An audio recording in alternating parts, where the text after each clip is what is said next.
There's a lie you've been told, one that keeps getting repeated year after year. Maybe you heard it in a classroom, maybe in some viral post online. It goes something like this. Easter is pagan. The church stole it from an ancient fertility festival. The name comes from a forgotten goddess. Eggs and rabbits?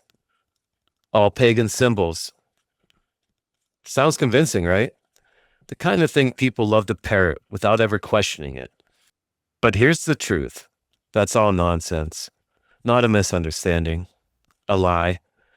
And one that's been deliberately pushed for centuries. Today, we're going to break it down. Where this claim came from, who benefits from it, and most importantly, why Easter is and always has been entirely Christian.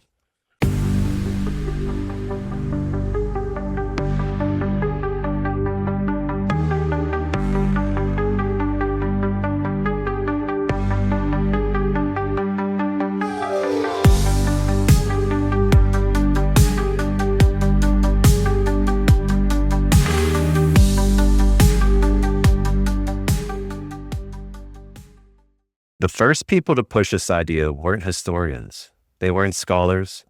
They were Protestant reformers. Back in the 16th century, when Martin Luther and others broke away from the Catholic Church, they needed to justify it.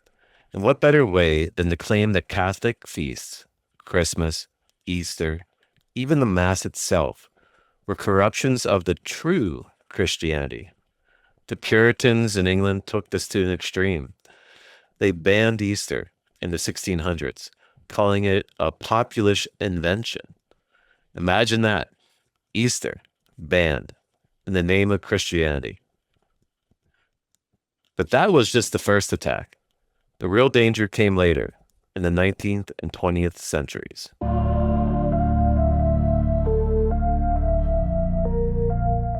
Meet James Frazer. You might not know his name, but you've definitely heard his ideas. In 1890, he wrote The Golden Bough, a book that claimed almost every religious tradition, Christianity included, was just the retelling of older myths. You've heard the comparison. Jesus is just like Osiris, just like Mithras, just another dying and rising god. But here's the problem. Real historians have debunked this nonsense for decades. There's no real link between these myths and Christianity. And yet, the lie won't die. Why? Because this isn't about history. It's about undermining belief itself. These people weren't interested in finding truth. They had an agenda to reduce religion to a fairy tale, to convince you that Easter, and by extension Christianity, was just another recycled myth. And once you believe that, it's a short step to believing that God doesn't matter, that life has no higher meaning, that all that exists is what we can see and measure. That's the real goal, materialism, a world where people believe in nothing beyond themselves. Because a society that believes in nothing is a society that is easy to control.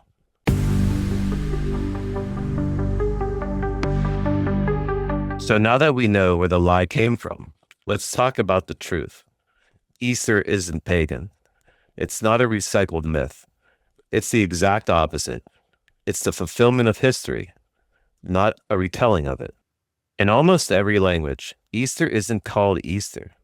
It's called Pascha, from the Hebrew Pesach, or Passover. Why?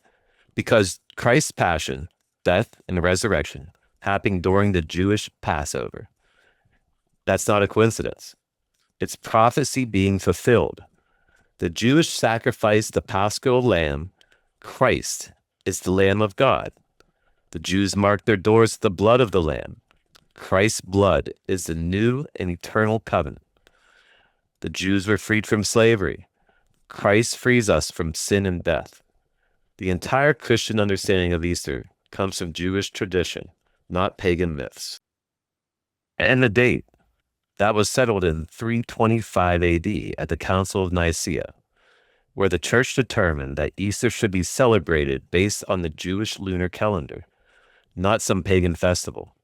The idea that Easter was taken from spring fertility rites is complete fiction.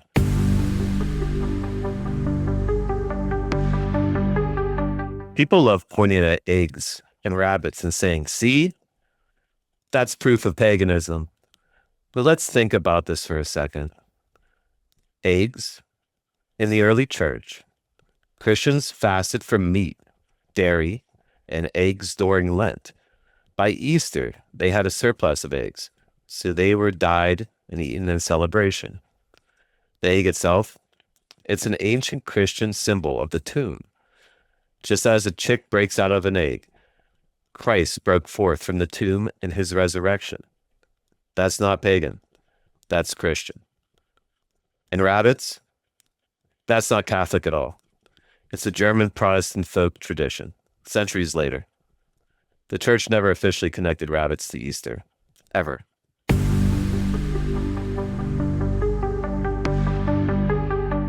So you ask yourself, why? Why push this lie? Who benefits? If Easter is just a myth, then Jesus didn't rise from the dead. If Jesus didn't rise, Christianity is false. And if Christianity is false, then everything that comes with it, truth, morality, sacrifice, can be thrown away. That's what they want. A world with no higher purpose. A world where you're just a consumer, a cog in the machine. And the ones who push this lie? The materialists, the modern left, the communists, the Nazis. Different names, same ideology. They all want the same thing, the state as God. A world where the only authority is power, and the only truth is what they decide it is. They mock God with their fake science, pushing nonsense that defies biology, telling you that men can become women, that a baby in a womb isn't alive, that your very body is just a meaningless shell. They can call believers stupid for believing in a sky dad, but at the same time, they demand you to bow to their idols, the government, the experts, the corporations. They laugh at the idea of a creator, but worship the state like it's infallible.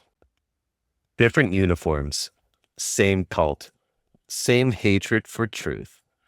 And that's why they hate Easter, because Easter isn't about bunnies. It isn't about fertility festivals. It's about victory. The victory over death itself, the one thing they can never control. That's why they attack it. That's why they want you to believe it's just another fairy tale. Because if they can erase Easter, they can erase everything that comes with it.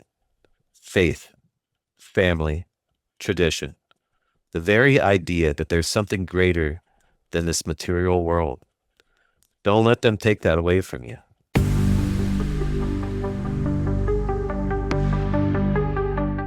They've tried to bury the truth under lies. They've mocked it, rewritten it, ignored it, just like the legacy media does with the world today. But the truth doesn't break. It doesn't bend. And it doesn't disappear just because they want it to. Christ is risen, whether they believe it or not, whether they mock it or not, whether they fight it or not. He is risen, and nothing they can do can change that. So don't just believe it, live it, defend it, celebrate it the way it was meant to be celebrated, unchanged, uncompromised, unshaken. This is the victory they fear the most, and it has already been won.